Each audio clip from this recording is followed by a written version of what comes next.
जरा विचार करिएगा, एक पति पत्नी को गालियां देता है, एक पति पत्नी को थप्पड़ मार देता है।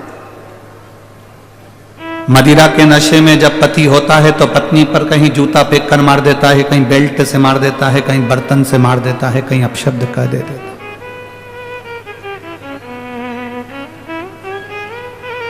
उसके बाद पति को अगर तकलीफ हो जाती है, कहीं एक्सीडेंट हो जाता है, कहीं उसका हड्डी टूट जाती है, कहीं वो पीकर गिर जाता है, पड़ जाता है, उसके शरीर में चोट लग जाती है, सेवा कौन करती है?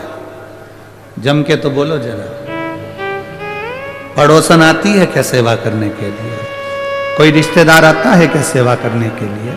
जो दिन रात का ज्ञान देता है वो तुमको सेवा करने के लिए आएगा क्या? नहीं। जितनी सेवा कोई नहीं करेगा उतनी सेवा जिस पत्नी को उसने थप्पड़ मारा है, जिस पत्नी को उसने अपशब्द कहा है, जिस पत्नी को उसने ताने दिए हैं, वो नारी उसकी सेवा में लगी रहती है, भले वो कैसा भी कुछ भी।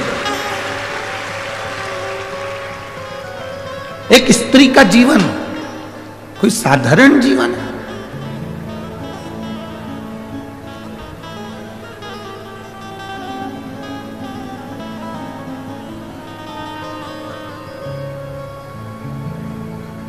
दशरथ जी के घर में संतान नहीं हुई।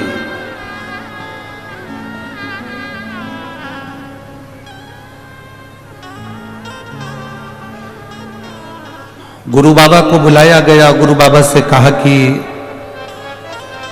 बाबा वशिष्ठ को बुलाकर, गुरु बाबा को बुलाकर कहा गया कि मेरे घर में औलाद नहीं।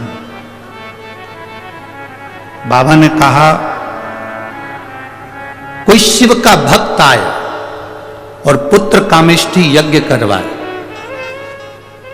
कोई शिव का भक्त आए और पुत्र कामेष्ठी यज्ञ करवाए तो तुम्हारे घर में औलाद होने में देरी नहीं लगेगी। मेरी 3 धर्म पत्नियां, कौशल्या, केकई, सुमित्रा,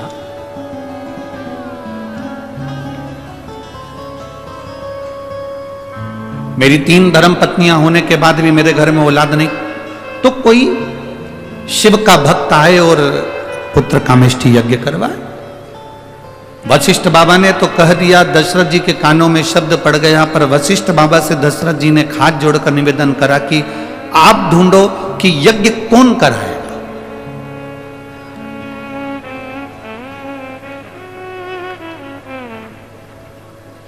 यज्ञ कराएगा तो कराएगा कौन?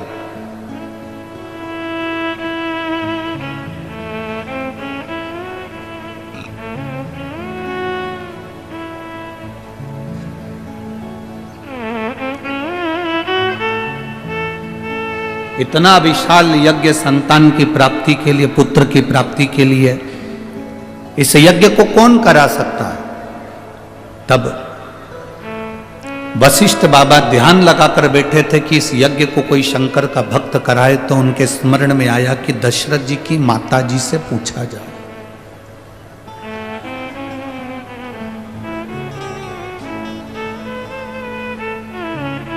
इंदुमती जी से पूछा गया।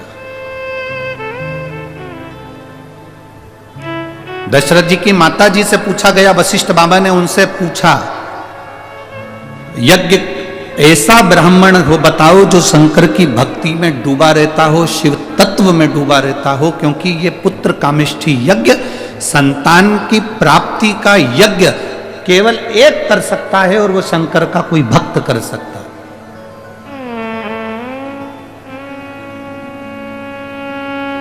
वशिष्ठ बाबा ने दशरथ जी की माता जी से कहा कि शिव भक्त कौन मिल सकता है? इंदुमती के स्मरण में आया, मेरे विदर्भ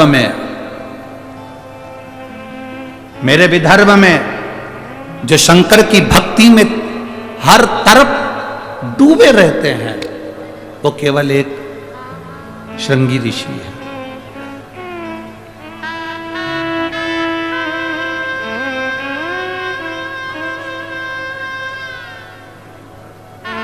स्कंद पुराण के कभी स्मरण में विदर्भ को पढ़ना।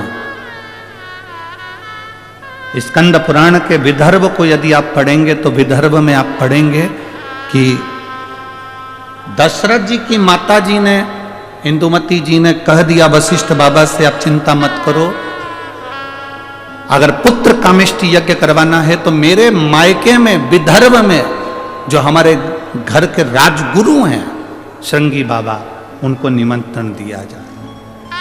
एक स्त्री मार्गदर्शक बन जाती है, एक स्त्री मार्ग बताने वाली हो जाती है, उनको बुलाया जाए। ये अमरावती की धरा से स्कंद पुराण कहती है, विदर्भ का वर्णन करते हुए कहती है, अमरावती से चांदूर बाजार की ओर जब हम जाते हैं तो वहाँ वन पर्व में वन क्षेत्र के अंतर्गत श्रृंगी बाबा का एक स्थान है जिसको तपवनेश्वर कहते हैं।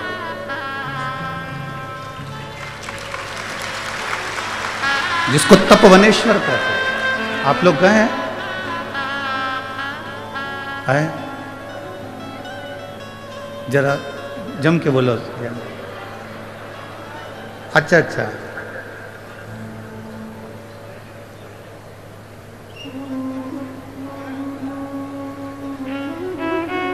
हमारे विधायक जी और सांसद जी कह रहे हैं क्षेत्र के अंतर्गत ही है तपवनेश्वर। आप लोगों में से कितने लोग गए? बहुत बहुत धन्यवाद, आपके चरणों को नमन जो आप तपवनेश्वर का दर्शन करें, जहां स्वयं संत साधु तपस्वी साधक उपासक तप करते हैं।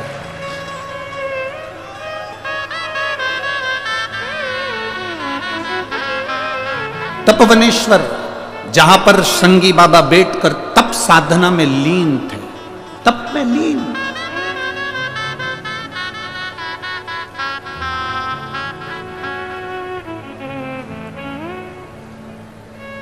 और दशरथ जी की माता जी ने खबर करवाई अपने पीहर में, दशरथ जी के ननिहाल में, कि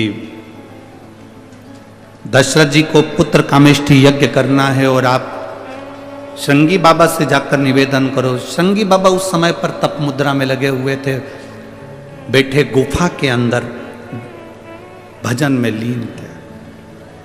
जब कोई राजकीय कार्य होता था तो श्रृंगी बाबा निकलकर उस गुफा से आते थे और विदर्भ राज के पास में बैठकर उनको ज्ञान दिया करते थे। संत साधु गुरुजन का एक काम है, जब राज सिंहासन को तुम्हारी जरूरत पड़ती है तब राज सिंहासन पर जाकर आप अपने ज्ञान को, अपने उद्बोधन को, अपनी समझ को जरूर देना चाहिए। पर जब राज सत्ता को अपनी जरूरत नहीं है, उस समय पर बैठकर केवल भगवान शंकर का भजन करो, राम का भजन करो, कृष्ण का भजन करो, शिव का भजन करो। फिर राज सत्ता की ओर जाना उत्तमता नहीं है।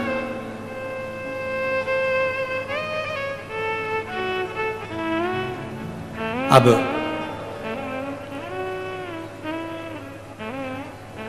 खबर कराई इंदुमती जी ने और खबर पहुंची विदर्भ राज के पास में। सुंदर कौंडन्यपुर में खबर जाती है और वहां पर खबर मिलते ही विदर्भ राज ने जाकर निवेदन करा श्रृंगी बाबा से, मेरी बहन का बेटा यज्ञ कर रहा है और आप जाकर यज्ञ पूर्ण करवाओ क्योंकि उनको संतान की प्राप्ति चाहिए। श्रृंगी बाबा ने कहा कि पुत्र प्राप्ति के लिए, संतान प्राप्ति के लिए, और मैं जाऊं, मुझे ही क्यों आमंत्रित करा? तो शिव महापुराण की कथा कहती है, कोई शंकर का भजन करने वाला, कोई शंकर की आराधना करने वाला, कोई शंकर की उपासना करने वाला, कोई शंकर के ऊपर एक लोटा जल चढ़ाने वाले का दर्शन मात्र भी अगर हो जाता है तो जो कामना हम करते हैं वो कामना हमारी पूर्ण हो जाती है। ये शिव तत्व की कथा है, ये शिव महापुराण की कथा वर्णन कर रही है। आप इतनी सारी संख्या में आए हो, लाखों की भीड़ में आप लोग लाखों की संख्या में यहां भक्त पहुंचे हैं। पंडाल को कल भी रात्रि को बहुत बढ़ाया, उसके बाद भी आप लोग पंडाल में समा नहीं सकते। दोनों तरफ पंडालों को बढ़ाया गया, पर आपका शिव के प्रति जो प्रेम है, आपकी जो वात्सल्यता भगवान शंकर के प्रति है, वो यहाँ देखने को मिलती है। इतनी दूर से बस तो कहाँ खड़ी है, 3-3 किलोमीटर दूर बस छोड़ देती है, आप पैदल पैदल पैदल पैदल चलते चलते यहाँ तक पहुँचते हो। 3 किलोमीटर 4 किलोमीटर पैदल पैदल चलकर आप यहाँ पहुँचते हो। हम तो आदरणीय सांसद महोदय जी से और विधायक महोदय जी से और महाराष्ट्र के प्रशासन से, अमरावती के कलेक्टर महोदय, एसपी डीएसपी महोदय से निवेदन करना चाहेंगे इस व्यासपीठ से कि बुजुर्ग लोगों को आने में बहुत पैदल चलना पड़ रहा है, इसलिए पार्किंग थोड़ी पास में दी जाए।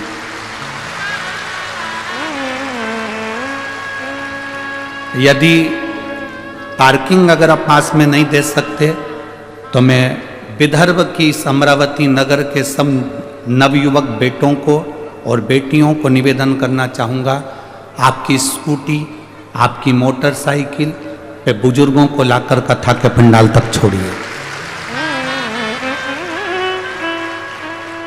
प्रयास करिए कि नज़दीक तक, भले गाड़ी छोड़कर चले जाए, पर नज़दीक तक भले 1 किलोमीटर आधा किलोमीटर दूर छोड़े तो भी कोई तकलीफ नहीं है, पर नज़दीक का हमारा तो निवेदन है माननीय कलेक्टर महोदय जी से, एसपी डीएसपी कमिश्नर आदि से कि आप प्रयास करेंगे तो सब कुछ हो सकता है। शिव तत्व की प्राप्ति, बहुत सुंदर व्यवस्था माननीय सांसद महोदय जी ने, विधायक जी ने, आमदार खासदार जी ने बहुत सुंदर व्यवस्था करी है। खूब भोजन भंडारा भी चल रहा है, जगह जगह पीने के पानी की व्यवस्था, शौचालय की व्यवस्था, रुकने की व्यवस्था, पार्किंगों की व्यवस्था, सब अच्छी करी है। बस अब प्रशासन का साथ चाहिए कि वो थोड़ा नज़दीक तक लोगों को छोड़ने की व्यवस्था के लिए अग्रणता प्रदान करे। ये आपसे शिव कथा कह रही है, भगवान शंकर का संवाद कह रहा है, शिव महापुराण की कथा कह रही है, शिव तत्व कह रहा है।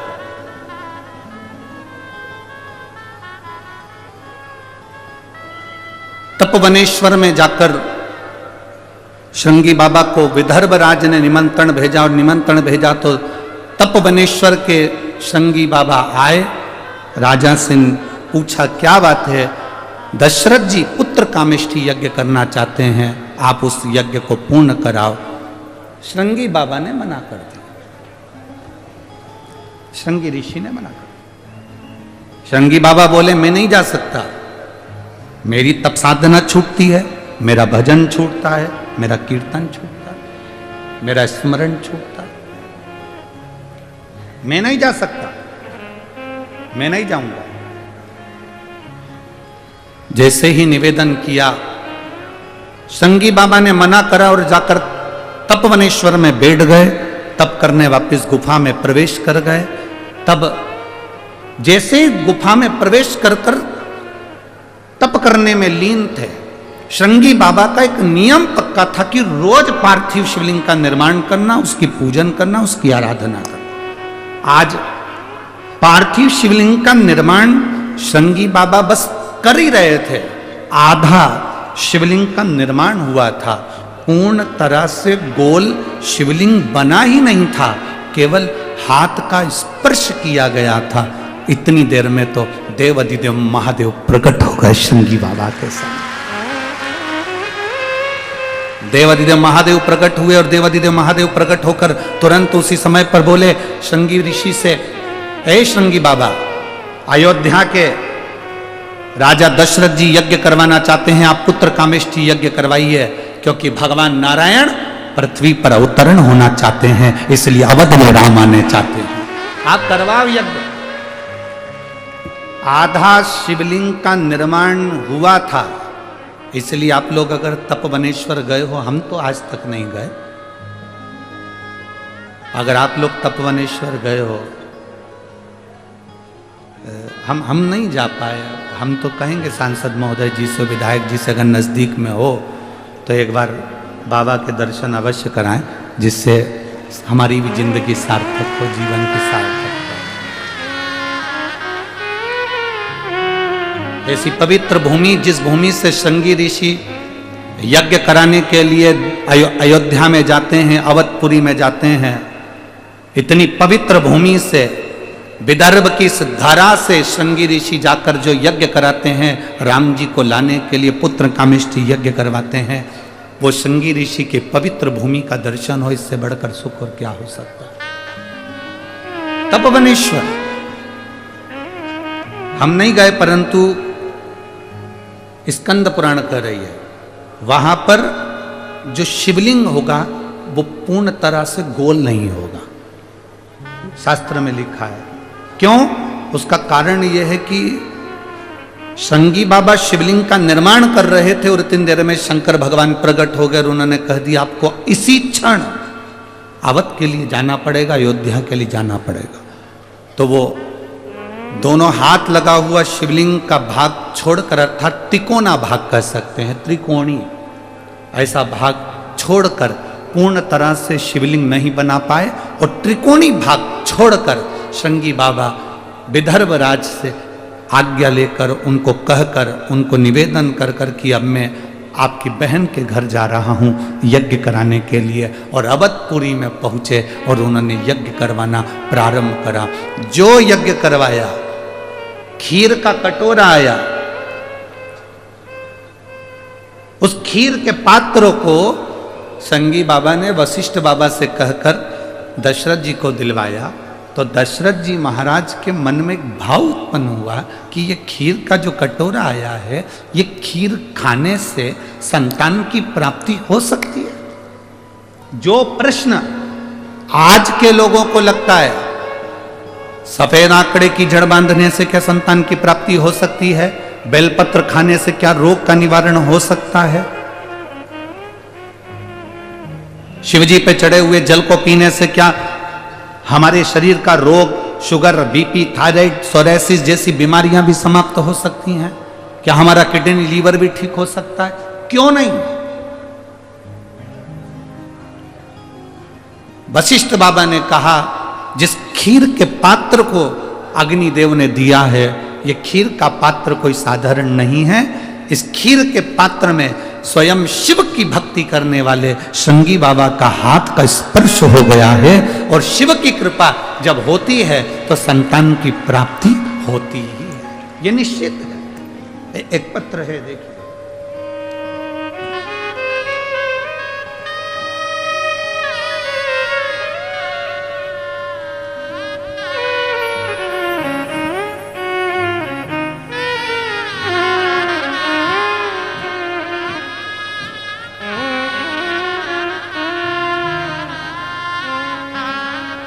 मेरा नाम सागर घन बहादुर, मैं अकोला महाराष्ट्र से आया हूँ। मेरा मोबाइल नंबर ये है। आप दो फोटो देख रहे होंगे, अगर एलईडी पर आप लोग देख रहे हैं या आस्था चैनल पर देख रहे हैं तो दो फोटो देखिए। पहला फोटो जो लड़का वेंटिलेटर पर पड़ा हुआ है, अगर यहाँ आए हों तो हाथ हिला सकते हैं। बच्चा आया है साथ में, लेकर आ जाओ।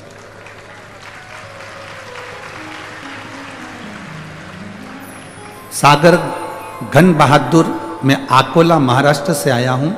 मेरा मोबाइल नंबर ये है। मेरा बेटा देव, जिसको हम आनंद भी कहते हैं, गुरुदेव,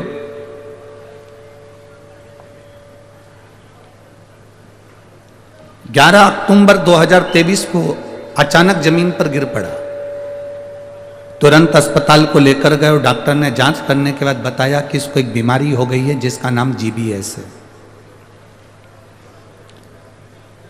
लाखों व्यक्ति में किसी एक या दो व्यक्ति को यह बीमारी होती है, जिसके अंतर्गत पूरे शरीर में पैरालिसिस जैसा अटैक आ जाता है। इसकी ब्रेन की नस भी फट गई और ब्लॉक जम गया। ले जाकर इसको कोमा में पड़ गया, वेंटिलेटर पर डाल दिया गया। ना शरीर में कोई कंपन था, ना हाथ पैर हिल रहे थे, ना यह बोल पाता था, ना सुन पाता था, ना देख पाता था। डॉक्टर के हिसाब से तो ये चले गया था, इसका जीवन नहीं था। डॉक्टर ने कहा ये अब है कि नहीं, वेंटिलेटर से जब उतारेंगे तब मालूम पड़ेगा कि स्थिति क्या है। पर डॉक्टर के हिसाब से ये नहीं था। समय निकला, किसी ने कहा कि शिवजी पे चढ़ी हुई बेलपत्र इसके सिराने रख दो। हमने डॉक्टर से विनती करी कि हम अगर बेलपत्र लाकर दें तो हम क्या मरीज के सिराने रख सकते हैं? डॉक्टर ने मना कर दिया। फिर भी हम शिवजी पे चढ़ी हुई बेलपत्र इसके सिराने रखना चालू करा। 3 दिन बाद इसको वेंटिलेटर पर थोड़ा सा होश आया और उसके आंखें खुली। गुरुदेव शिवजी पे चढ़ा हुआ जल इसको देना प्रारंभ करा। धीरे धीरे वो आईसीयू में आया, आईसीयू से प्राइवेट रूम में आया। इसके दिमाग में 10 mm की और 8 mm की खून की गठाने बहुत सारी थी, जिसके कारण बस ये देख नहीं पाता, सुन नहीं पाता या समझ नहीं पा रहा था। मेरी 2 बेटियां हैं छोटी छोटी, वो शंकर जी के मंदिर में जाकर जल चढ़ाती, जल लाकर इसको पिलाती। डॉक्टर के हिसाब से ये कभी समझ नहीं सकता था, सोच नहीं सकता था, देख नहीं सकता था, बोल नहीं सकता था, क्योंकि बीमारी ने ब्रेन को फाड़ दिया था। डॉक्टर भी आश्चर्य में है कि ये बच्चा इतनी जल्दी उठकर कैसे बैठ गया और समझने कैसे लगा। केवल शंकर पर चढ़े हुए जल का क्या इतना महत्व है।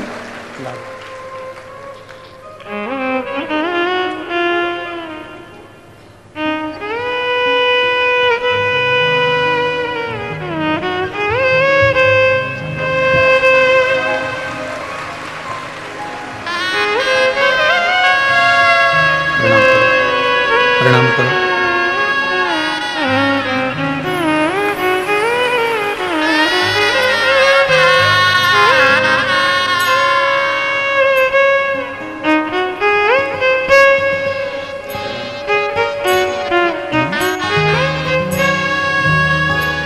देव नाम है, वाणी भी आई, आंख भी आई और शुद्ध भी आई। बाबा चाहेगा तो जल्दी जल्दी और ठीक होता चलेगा।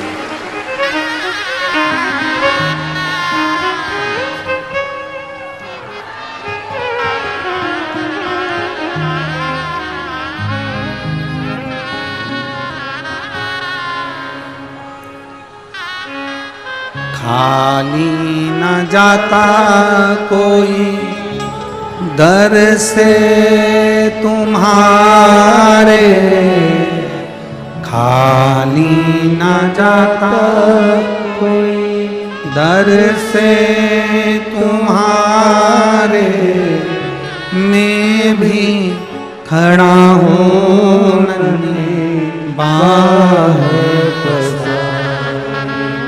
अपने हृदय से लगा लो,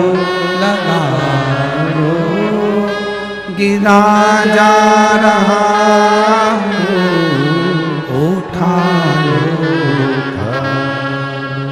भोले अपने दर से अब तो न टारो, गिरी जा रही उठा। जिसके लिए डॉक्टर ने कह दिया था कि अब ये जिंदगी भर हम कह नहीं सकते कि समझ पाएगा, नहीं समझ पाएगा, बोल पाएगा, नहीं बोल पाएगा, देख पाएगा, ना देख पाएगा। ब्रेन में खून के थक्के थे, पूरे फट चुके थे। शरीर में बीमारी लग गई, ऐसी बीमारी जो लाखों में 1-2 को हो जाती। शरीर काम करना बंद। उसकी आराधना, अकाल मृत्यु वो मरे जो काम करे चंडाल का, और काल उसका क्या बिगाड़े जो भक्त हो मां काल का। वो शिव है, त्रिकालदर्शी है, कैलाशी है, अविनाशी है। अगर हम उसके दरवाजे तक जा रहे हैं, हम उसकी चौखट तक जा रहे हैं, तो ये समझ लो कि उसने निमंत्रण दिया आपको।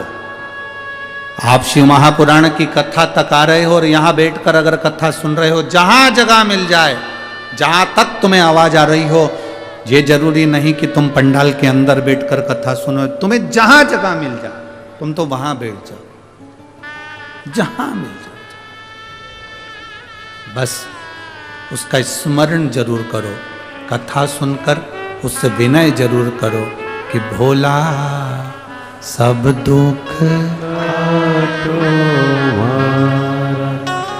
ओ भोला सब दुख काटो।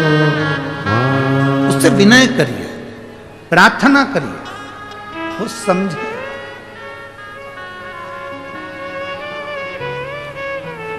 हमने कल भी कथा में कहा था, भीड़ बढ़ाने के लिए शिव महापुराण में बिल्कुल मत आना। भीड़ बढ़ाने के लिए कभी शिव महापुराण में मत आना। किसी के प्रेशर में शिव महापुराण में बिल्कुल मत आना कि तुम्हारे ऊपर कोई दबाव दे रहा हो, आना ही पड़ेगा, जाना ही पड़ेगा, जाना ही पड़ेगा। प्रेशर में शिव पुराण की कथा में मत आना, भीड़ बढ़ाने मत आना, किसी को दिखाने मत आना। शिव महापुराण की कथा में अगर आना है तो ये सोच कर आना कि मैं मेरे बाबा से बात करने जा रही हूं, मेरा पिता वहां बैठा, मेरा शंभू वहां बैठा। किसको?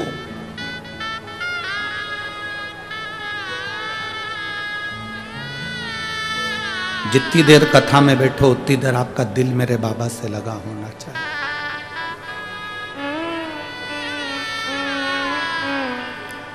कथा सुनते सुनते सुनते सुनते जिस समय तुम्हारे शरीर की रोमावलियां खड़ी हो जाएं, जिस समय तुम्हारे रोम रोम खड़े हो जाएं, उस समय पर समझ लेना कि मेरा बाबा तुम्हारे गले लग चुका है और तुम्हारी समस्या का हल कर चुका है।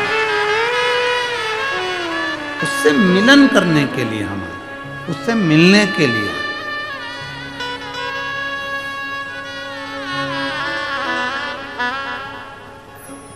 दशरथ जी ने पूछा, क्या ये खीर प्रसाद कौशल्या कैकेयी सुमित्रा पाएंगी, संतान का सुख होगा? वशिष्ठ बाबा ने कहा, शिव भक्त भगवान शंकर की आराधना करने वाले श्रृंगी ऋषि का हाथ का स्पर्श हुआ। अब केवल शिव भक्त के हाथ का स्पर्श हुआ तो इतना फल मिल सकता है। जिस शिवलिंग की तुम पूजन कर रहे हो, उस पे चढ़ा हुआ जल, उस पे स्पर्श करा हुआ बेलपत्र जब हम खाते हैं, धारण करते हैं, तो विचार करना क्या हमारी जिंदगी की सार्थकता नहीं बनती है? सारी समस्या का हल बोल बम का नारा है। बाबा क्या हमारे दुख नहीं कट सकते?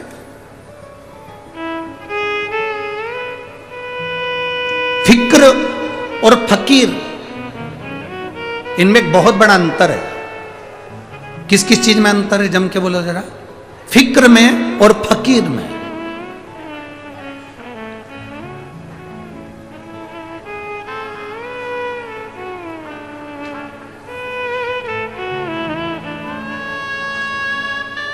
फिक्र, चिंता व्यक्ति को निगल जाती है। फिक्र, चिंता मनुष्य को खा जाती है। फिक्र में और फकीर में जमीन और आसमान का अंतर है। फिक्र, चिंता व्यक्ति को खा जाती है और फकीर, संत, साधु, गुरुजन ये चिंता को ही खा जाते हैं, ये फिक्र को ही खा जाते हैं। कोई फिक्र नहीं। रोटी मिली ठीक है, ना मिली ठीक है, आसन मिला ठीक है, ना मिला ठीक है, जगह मिली ठीक है, ना मिला ठीक है। जितने शिव भक्त कथा को सुनने के लिए आते हो, यह बनकर जाना कि आप एक शंकर के भक्त हो। कहां बैठे हो, कौन सिंहासन तुम्हें मिला है, कौन जगह तुम्हें मिली है, उससे कोई मतलब नहीं। तुम ये सोच कर जाओ कि जमीन पर बैठे हो तो मेरा कंकर शंकर मेरे साथ में है। मैं शिव महापुराण की कथा श्रवण करने के लिए,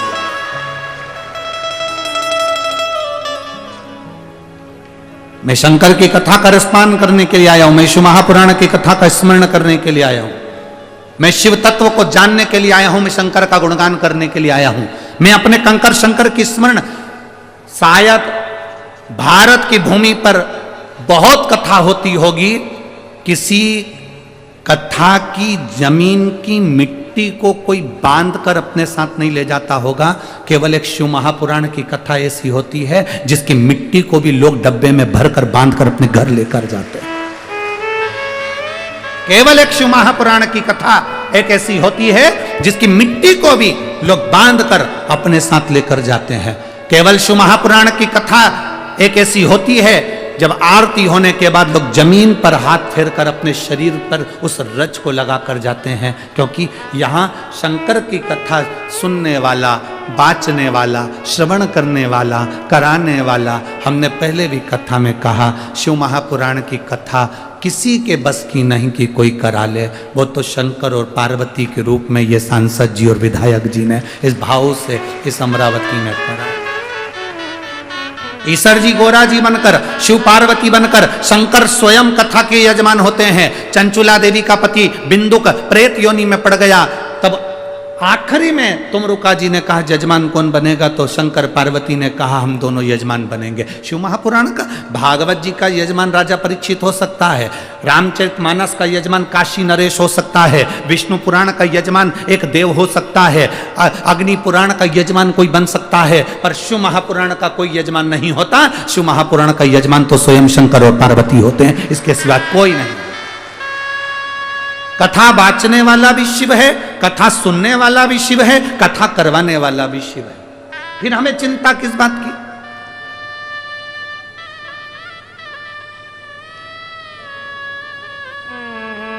रोड पर से चलकर आओगे, कथा के मंडप तक पहुंचोगे, तब तक तुम्हें पानी की भी याद आएगी, बहुत थक गई हूं पानी पी लो। कथा के मंडप तक पहुंचोगे तब तक तुम्हें गर्मी भी लगेगी, पर 1 बजे से 4 बजे तक कथा होती है। 1 बजे से 4 बजे के बीच में आप कथा का रस तत्व जब ग्रहण करेंगे तो आपको ऐसा लगेगा कि हमें गर्मी नहीं लग रही, प्यास नहीं लग रही, भूख नहीं लग रही, अब तो केवल कथा सुनना है, बाकी का कोई मतलब। हम कई बार इस व्यासपीठ से, कई जगहों पर आपने सुना कि नहीं सुना, हमने कई जगह व्यासपीठ से कहा कि जितने लोग अंदर बैठे हैं इनको ना पानी की बोतल दीजिए, ना इनको पानी का पाउच दीजिए, क्योंकि हमने कथा में कह रखा है आप अपने घर से आना, क्या क्या लेकर आना, आज तुम बोलो। 2 बोतल पानी, 1 बिछाने का आसन और 1 छाता, ये अपने साथ लेकर चलना, क्योंकि पंडाल वाले कितनी भी व्यवस्था कर दें पर भोला तो खुले में बैठता है, उसके यहाँ जगह कम पड़ते जावे। ये तो शिव कैलाशी अविनाशी की कथा है, जहाँ जगह मिल जाए वहाँ बैठकर सुन लो। छाता लगाओ, बैठो, सुनो। कई लोग पानी की बोतल, पानी का पाउच अंदर भी बांटते हैं, तो हम उनसे हमेशा कहते हैं, सुना है कि नहीं सुना, क्या कहते थे कि जितने लोग धूप में बैठे हैं, जितने लोग गर्मी में बैठे हैं, पानी का पाउच उनको दीजिए, बोतल उनको दीजिए। अंदर बैठे हुए तो भगवान की भक्ति में भिंगे हुए हैं, इनको नहीं जरूरत। शिव भक्ति करिए, भजन करिए, स्मरण करिए, जो मिल जाए उसको श्रवण करिए, वो मिलेगा।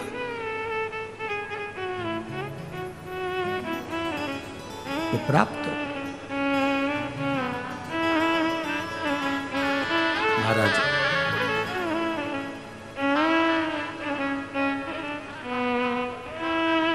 जब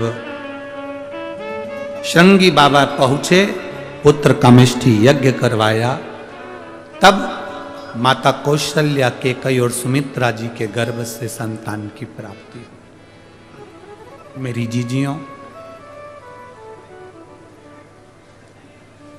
20 साल 25 साल भी शादी को हो गए और संतान नहीं है तो चिंता ना करना, एक बार बाबा की भक्ति जरूर करना।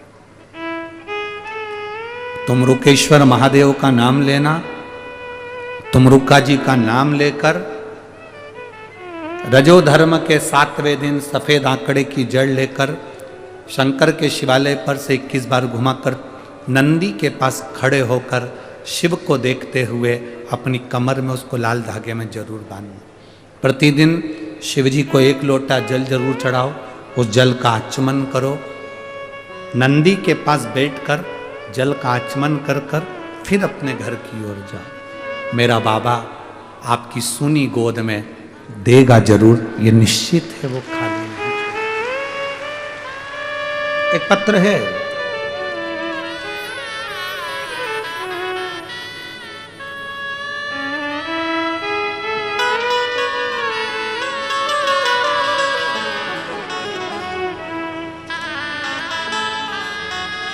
मैं सुनंदा राम भाऊ मंगले, गांव दरियापुर, जिला अमरावती। मेरा मोबाइल नंबर ये है। कहीं बैठी हैं तो हाथ हिला सकती हैं, आप ही हैं, दोनों हाथ हिला दो ऐसा। मैं सुनंदा राम भाऊ मंगले, गांव दरियापुर, जिला अमरावती। मोबाइल नंबर मेरा ये है। मैं गुरुदेव इस व्यासपीठ को नमन करने के लिए और धन्यवाद देने के लिए आई हूं। मैंने बाबा का जो अनुभव देखा है, मेरे घुटनों में तकलीफ थी, डॉक्टर के हिसाब से ऑपरेशन कराना था, पर बेलपत्र का सेवन कर कर मैंने अपने घुटने ठीक कर लिए। दूसरा मेरा अनुभव बताती हूँ। मेरे बेटे की शादी को कई साल हो गए थे, संतान का सुख नहीं था। हम 1 साल इंतजार करें, 2 साल इंतजार करें, 3 साल इंतजार करें, 4 साल इंतजार करें, 5 साल इंतजार करें, इसे इंतजार करते रहे, पर संतान का सुख नहीं आया। तब हमने शिव महापुराण की कथा को श्रवण किया पहली बार और अपनी बहू से कहा, तू भले विश्वास कर मत कर, पर मेरा शंकर के प्रति विश्वास है कि मेरा घुटना ठीक हो गया तो तेरी भी गोदी बाबा जरूर भरेगा। तू एक काम कर, पशुपति व्रत कर, सफेद आंकड़े की जड़ का प्रयोग कर, तुमरुका जी का नाम लेकर कमर पर जड़ को बांध। मेरी बहू ने पशुपतिनाथ का व्रत मेरे कहने पर किया। मैं बाबा का क्या वर्णन करूं गुरुदेव। बहू को तो विश्वास नहीं था, पर मेरे भोलेनाथ पर भरोसा पूरा था। मेरा बेटा भी शिव जी के मंदिर जाने लगा, 1 लोटा जल चढ़ाने लगा, आचमन करने लगा। मैं बाबा का क्या गुणगान करूं। पशुपति व्रत करा और व्रत करने का केवल 1.5 महीना ही बीता था और मेरी बहू का गर्भ ठहर गया। मैं बाबा को नमन करती हूँ, बाबा को प्रणाम करती हूँ कि बाबा की कृपा से हमारे यहाँ संतान का सुख हुआ। ये बाबा की कृपा है। मैं बाबा को नमन करने आई। बधाई आपको बहुत बहुत। दोनों हाथ हिला दो एक बार। श्री शिवाय नमस्तुभ्यं। शिव तत्व इसी को कहते हैं, भगवान शंकर का गुणगान इसी को कहते हैं। आपका विश्वास जितना दृढ़ होगा, आपका भरोसा जितना दृढ़ होगा, शिव को मिलने में देरी नहीं। शंकर मिलता है, मिलेगा, प्राप्त होता है। महाराज